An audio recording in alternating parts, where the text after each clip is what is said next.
11 years, 14 specialists. Not one of them had named the thing that was taking Loretta Vane apart from the inside, one trembling hand at a time. Loretta ran Vane Media Group, 400 employees, 3 regional offices, a portfolio of print and digital properties reaching 12 million monthly readers.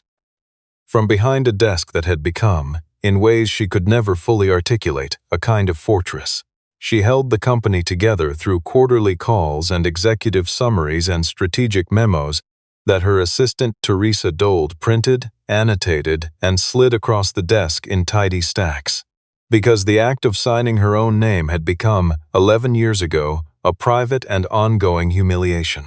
Her right hand shook when she tried, not always, not in every context, but reliably, with a stubborn specificity, when the moment required precision, when it mattered, when someone was watching. 14 neurologists had examined her. 5 had mentioned essential tremor and prescribed propranolol. 4 had suggested Parkinson's and run 2 years of dopamine imaging before quietly reversing course. 2 had referred her to movement disorder clinics on the East Coast. 1 had raised the possibility of anxiety, which she received with the polite blankness of a woman who has spent 11 years being told the wrong thing and has simply run out of the energy required to react. The 14th, the most recent, 6 months prior, a specialist out of Johns Hopkins, had spent 40 minutes with her and concluded that her presentation was atypical, her imaging inconclusive, and that he would like to schedule a follow-up. She had not scheduled the follow-up. She had instead continued to run her company, continued to hold the pen, continued, in the particular way that people continue when the alternative is not acceptable, to show up. Nathan Rourke arrived at the Vane Media Building on a Tuesday in October. He drove a gray service van with the Meridian Building Systems logo on the side panel, parked in the loading zone on the building's north end at 8:20 in the morning and sat for a moment with his coffee before climbing out. Not hesitation, just the specific pause of a man who had learned to take 3 seconds before beginning things, because 3 seconds is long enough to remember what matters and short enough to keep moving. The work order was for the 22nd floor, executive level. A climate control unit in the East Corridor had been cycling irregularly for 10 days, causing the air temperature near the corner offices to fluctuate in a range that the building manager had described in the service request as unacceptable. Nathan had worked this building's HVAC systems 4 times in the past 18 months. He knew the layout of its ductwork the way he had once known the load-bearing diagrams of structures he'd designed, through formal knowledge and the bodily familiarity that comes from spending enough time inside a thing to feel how it breathes. He had been an engineer for 16 years. He had started Rourke & Associates at 31, built it to a 14-person firm by 37, and walked away from it. Or rather, the ground had shifted under him, and the walking away had simply been what happened next, 2 years and 9 months ago, when Grace died during what should have been a routine procedure. After that, the particular certainty he had always carried about how careful work produced reliable outcomes had quietly and permanently stopped being available to him. He didn't think about that on the drive over. He thought about Maisie's science project, due Thursday, currently a collection of notes and a folded piece of poster board in various stages of becoming something. He thought about whether there was enough milk. He thought about the gutters, which needed cleaning before the weather turned. Small problems with known solutions. The category of problem he had come to prefer. Teresa Dold met him at the elevator with the efficiency of someone who had spent years managing a complicated person and had streamlined every peripheral variable to compensate. She walked him through the East Corridor, toward the mechanical room, without offering unnecessary conversation. And Nathanson followed in the easy silence of a man accustomed to working in other people's spaces without requiring acknowledgement for it. The main office was at the end of the corridor. The door was open. He didn't intend to look. His work was 30 feet in the other direction, behind an access panel marked with a yellow service sticker someone had applied slightly crooked. But he was walking, and the office was open, and Loretta Vane was at her desk. And what his eyes registered in the seconds before he looked away was not something he could have explained as a deliberate act of observation. She was reading, a printed document dense with text held in both hands. Her right hand was completely still. Not performed stillness, not the careful suppression of movement he'd seen in people managing a tremor through effort, but the genuine, unstudied stillness of a hand that had temporarily forgotten it was supposed to shake. Then Teresa closed the office door. Nathan went to work on the climate control unit. The fault was in the damper actuator, worn past its calibration threshold, sending a conflicting signal to the zone controller. The repair was direct once the diagnosis was clear. He had it completed in 45 minutes, ran the cycle twice to confirm stability, and began packing his tools. Teresa walked him back to the elevator. As they passed the office, the door was open again. Loretta was on a call now, one hand holding the phone, the other resting on the desk. The right hand was trembling. Not dramatically. A fine, persistent oscillation in the fingers, invisible to someone not paying attention, entirely visible to someone who was. Nathan pressed the elevator button. The doors opened. "When she's not aware of the hand," he said, not quite to Teresa, not quite to himself, the words arriving with the flat certainty of an observation rather than an opinion, "it doesn't shake." Teresa looked at him. The elevator doors closed. Loretta replayed what Teresa told her 3 times in her head before she stopped pretending she was going to keep working that morning.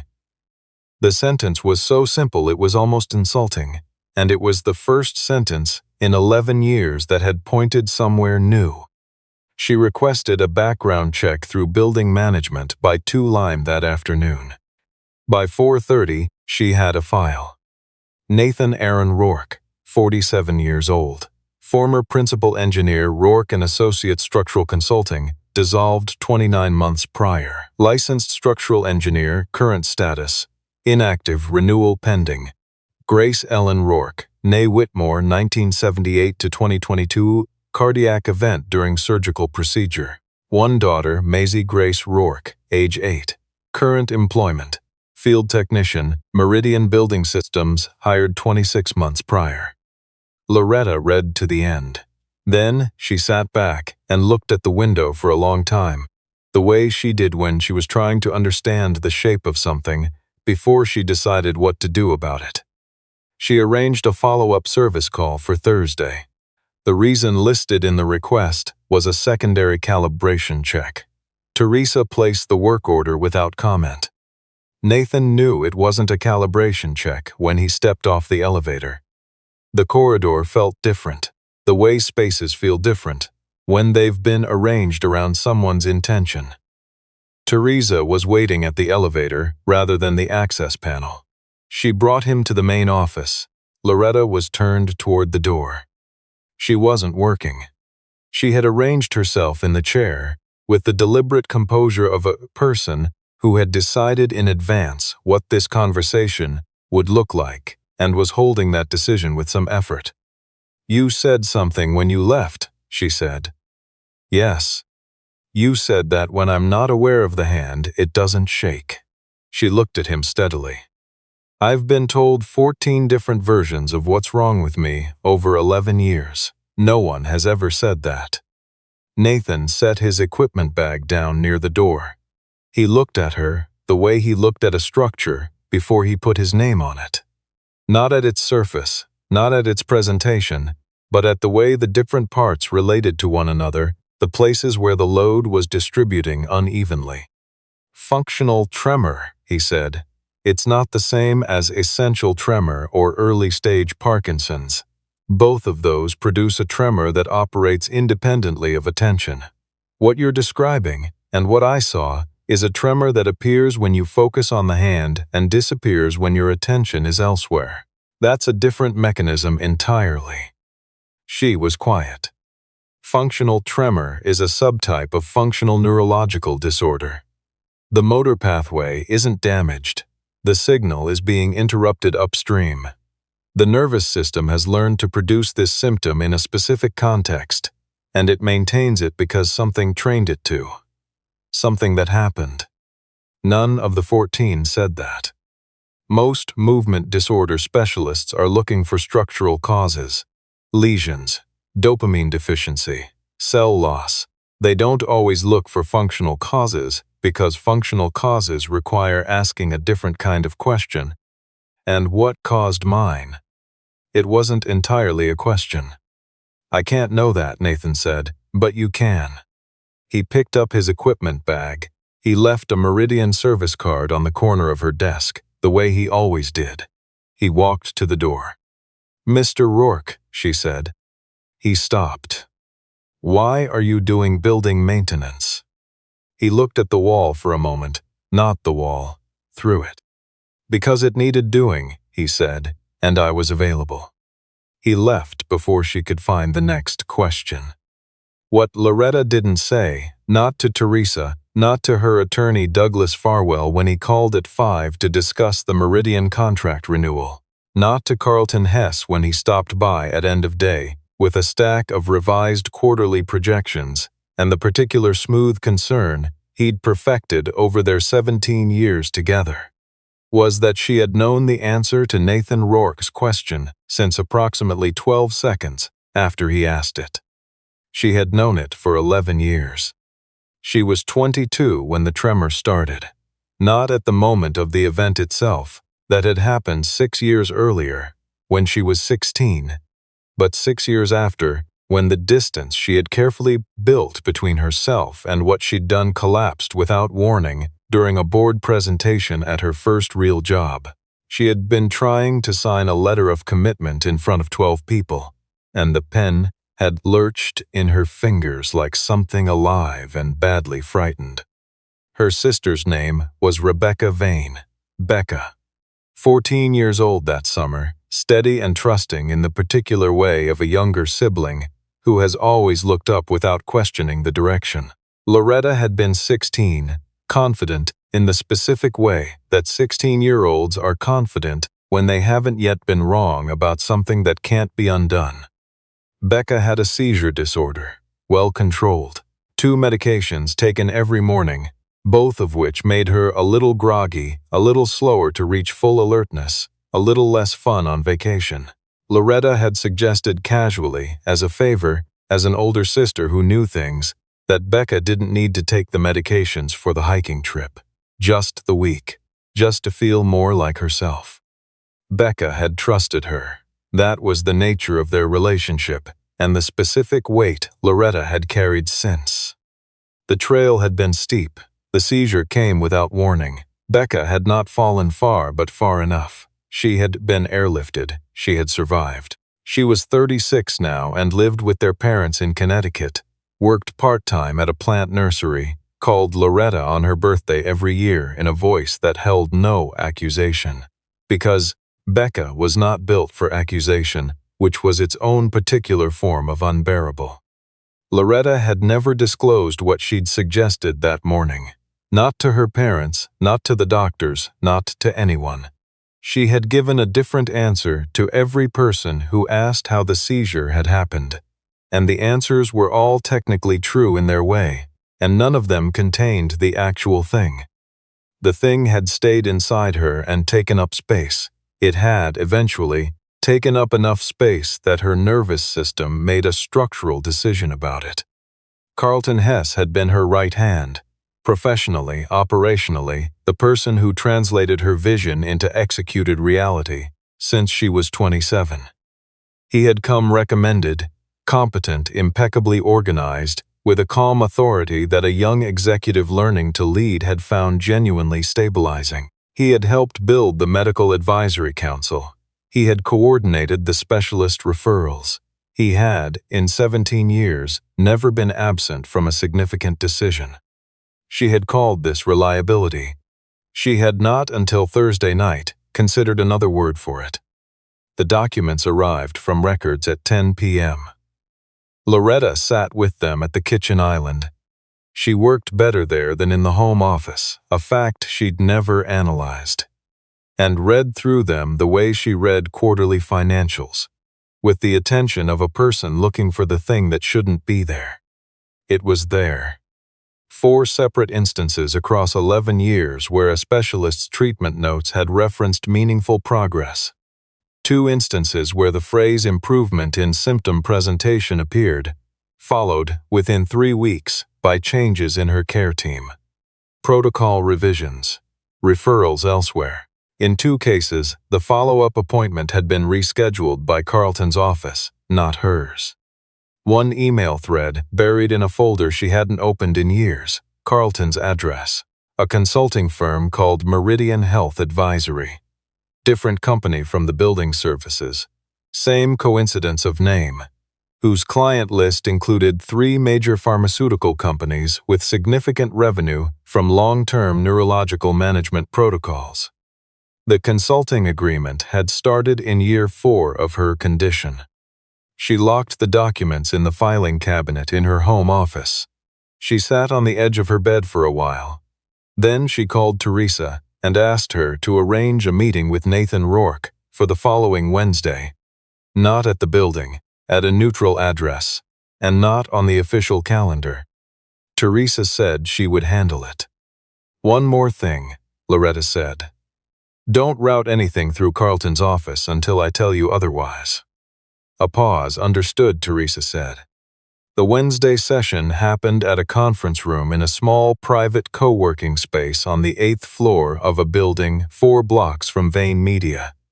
It had a good window and very little else, which was exactly what Loretta had asked for. Nathan arrived without his service bag, in regular clothes, dark slacks, a jacket that had been broken in over time to the shape of the man inside it.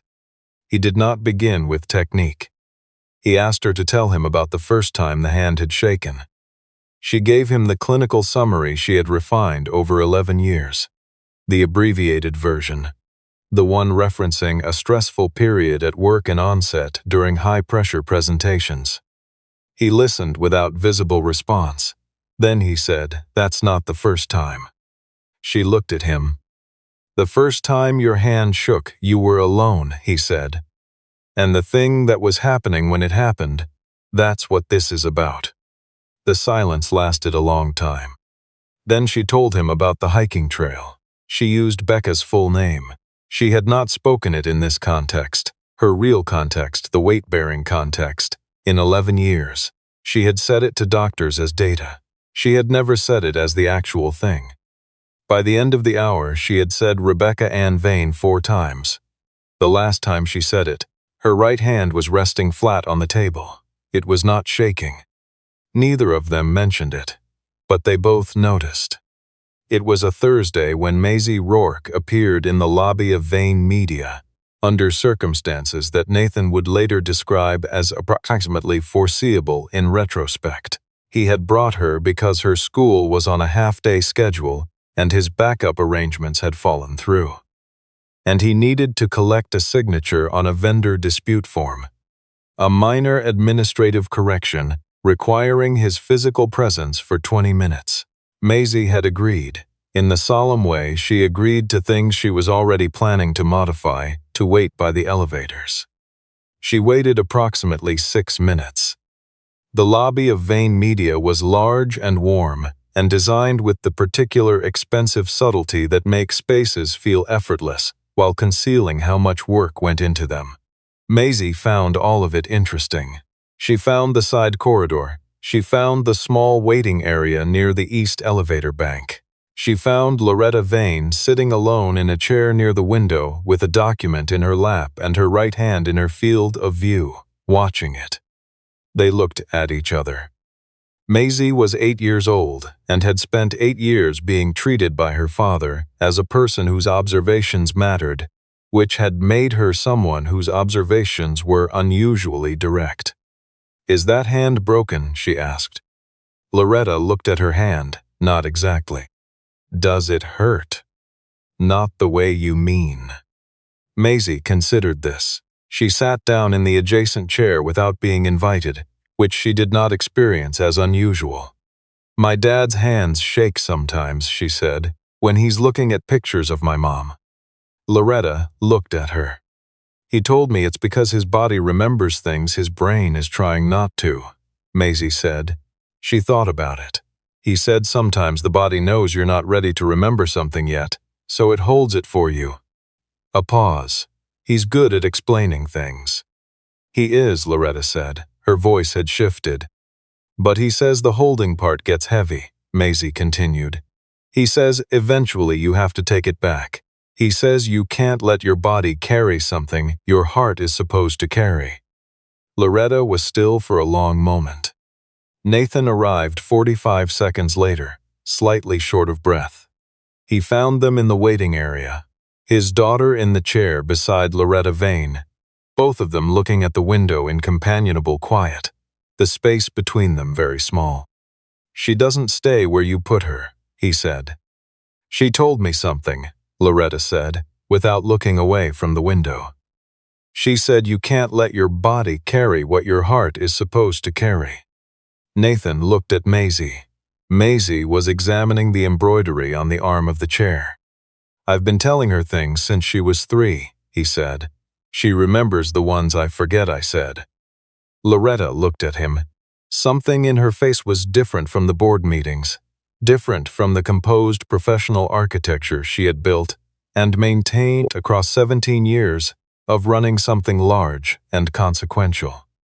It was older than all of that. It was the face of a person who has been carrying something for a very long time and has just been told, gently, without fanfare, that they are allowed to put it down. "I need to tell you something I haven't told anyone," she said. "You don't have to tell me," Nathan said. "I know, that's why I'm going to." Carlton Hess learned about the Wednesday sessions from his own assistant, who had noticed an anomaly in Loretta's scheduling pattern and flagged it without understanding its significance. He filed a request for independent evaluation of executive decision-making capacity on a Friday afternoon, routing it through the board's outside counsel and citing concerns about undue influence from an unlicensed third party. The language was careful and legal and deliberately cold. Loretta received notification through Teresa on Saturday morning at 8:15. She called Douglas Farwell at 9:02 and told him to prepare 3 specific sets of documents. She told him what the documents were. He said it would take a few days. She said she had time. The second Wednesday session began with breathwork. Nathan guided her through a specific protocol, controlled respiratory rhythm, 4 counts in, hold, 4 counts out, and at the crest of each exhale, the smallest possible voluntary movement of the right index finger. Not a command to move, not an effort, an invitation. He explained why. The functional tremor, he told her, was the nervous system in a protective state. Not damaged, not broken, but locked. The lock had been set by something the brain had determined was too consequential to release without certainty. The breathing created a window, a moment when the autonomic system was occupied and the voluntary system could slip through. He did not tell her it would work. He told her what the research suggested and let her decide what to do with it. 18 minutes into the session, her right hand lifted from the table, moved deliberately to the right, and returned. Not a twitch, a directed, controlled, entirely intentional movement. She kept her eyes on the window. Nathan kept his eyes on the table in front of him. The room was very quiet. Then Loretta picked up the pen that had been sitting between them for 40 minutes and wrote her name, slowly, with visible effort. Not the performance of ease, the actual thing, imperfect and real and hers. She set the pen down. Neither of them said anything for a while. By the third Wednesday, her hands were not entirely steady. They might never be entirely steady, and Nathan had been honest with her about that from the beginning. But the tremor was no longer the automatic, attention-triggered response it had been. It was intermittent now, context-dependent in a different way. She could feel the difference between the hand that shook because it was afraid and the hand that trembled because it was tired. And knowing the difference turned out to matter more than she had expected. The board meeting convened on a Wednesday at 9 Silgro. Loretta arrived 20 minutes early. She placed the documents herself, 3 sets, precisely labeled, in the order she intended to use them. She arranged her chair. She reviewed her notes. She set the pen on the right side of the folder. Carlton arrived at 9:03 with his usual composed efficiency. He saw the documents and did not react, because he had spent 17 years learning not to react before he understood what he was reacting to. He began his opening remarks at 9:07. He did not finish them. Loretta waited until his third sentence and then opened the first set of documents. The comparison between the original specialist's notes and the versions routed through Carlton's office was structured as a simple side-by-side, with the material discrepancies highlighted in yellow, not red, because red was for things that needed to be stopped, and she was interested in things that needed to be seen. She laid the second set alongside it, the consulting agreement with Meridian Health Advisory, the payment records, 17 years of fees from companies whose revenues were built around patients who did not recover. Carlton's voice, when he attempted to respond, was the voice of a man recalibrating at speed. He used the phrase professional concern. He used her name 3 times. She picked up the pen and signed the transfer of authority document.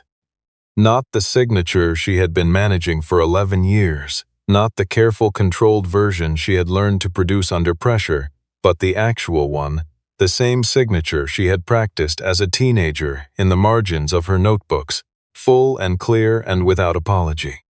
She slid it to the board chair. "I'd like to request Carlton's formal removal pending an independent review," she said.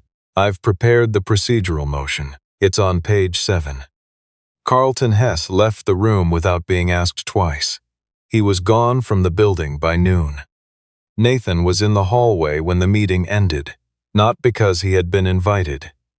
He had driven across the city, ridden the elevator to the 22nd floor, and sat down on a bench near the east windows, because waiting was what was available to him, and it was enough. He was wearing the gray jacket that had been with him long enough to have stopped being new. When the conference room door opened, and Loretta crossed the corridor toward him with her pace measured and her hands at her sides, he stood. She stopped a few feet away. "Carlton's gone," she said. "I know." I signed my name, in front of 12 people, and it didn't shake. He didn't say anything. He didn't need to. "Nathan." She said his name the way people say names when the name is the whole sentence. "Why haven't you re-registered the firm?" He looked at the floor for a moment. The carpet in the hallway was the neutral gray beige of expensive institutional design, the kind of color chosen specifically to not require a decision. "Because engineering requires a certainty I don't have anymore," he said. "That's not true." He looked at her. "You diagnosed me correctly in 40 seconds, she said. "You did it because you were paying attention in the specific way that only someone with real training pays attention. That certainty didn't leave with grace. It's still there." She paused. "You just stopped believing you were allowed to use it." He didn't answer right away. "You told me," she said, "that the pathway was still there, that the nervous system locks something down, not because the capability is gone, but because something decided it wasn't safe to use it." She looked at him steadily. "What's different about you?" The hallway was quiet. Outside the window at the far end, the city moved through ordinary October light, indifferent and sufficient. "Maisie said something to me last week," Nathan said finally. "She said she thought it was time I took my own advice." "She's right." "She usually is." A pause. "She also asked if you were coming to Thanksgiving." Loretta almost smiled. It arrived before she decided to produce it, the kind of smile that comes from surprise rather than design. "What did you tell her?" "I told her I'd ask." He found the license renewal forms in the filing cabinet 2 weeks later, in a folder he had labeled, with no apparent irony, miscellaneous pending. He filled them out at the kitchen table over 4 evenings, not because the forms were complicated, but because he was doing it carefully, in the way he had always done things that mattered, with the time it required and the attention it deserved. The section for the declaration of practice intent asked him to specify his area of return. He wrote, "Structural engineering consulting, with a specialization in assessment and rehabilitation of existing structures." It was accurate. Old buildings were his preference. Structures that had already been through something. He had always found them more interesting than new ones. He signed his name. He sealed the envelope. Maisie came into the kitchen before school and saw it sitting in the outgoing mail tray. She stopped and looked at it with the expression she wore when she was deciding whether something was worth asking about. "Is that the form?" she said. "That's the form." She looked at it another moment. "Is it scary?" He thought about it honestly, the way he tried to think about her questions. "It was," he said. "It's less scary now." She climbed onto the counter stool and ate her cereal without further comment, which was how she indicated that an answer had satisfied her. He put the envelope in the mail tray, poured her juice, and sat across from her in the ordinary morning light of their ordinary kitchen. The thought that arrived, not happiness exactly, not yet, but the accurate shape of what comes before it, was something he recognized. Not from after grace, from before. From the time before he had learned to file things under miscellaneous pending and not open them for months. That afternoon his phone buzzed while he was at a job in the Meridian system. Loretta's name on the screen, 2 sentences. "Becca and I spoke on the phone this morning. Really spoke." He read it twice, then he sent back 3 words, "How did it feel?" Her reply came 11 minutes later, which meant she had sat with the question. "Like putting something down I didn't know I was still carrying." He pocketed his phone and went back to work. Some things take 11 years to name. Some things take 8 seconds to see.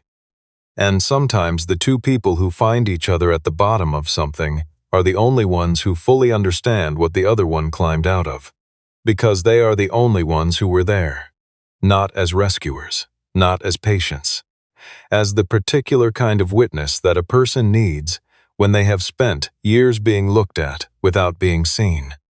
Nathan Rourke had walked into Loretta Vane's building with a tool bag and a work order and 47 years of quiet, careful attention. She had walked out of a room that had held her for 11 years. Neither of them had done it alone.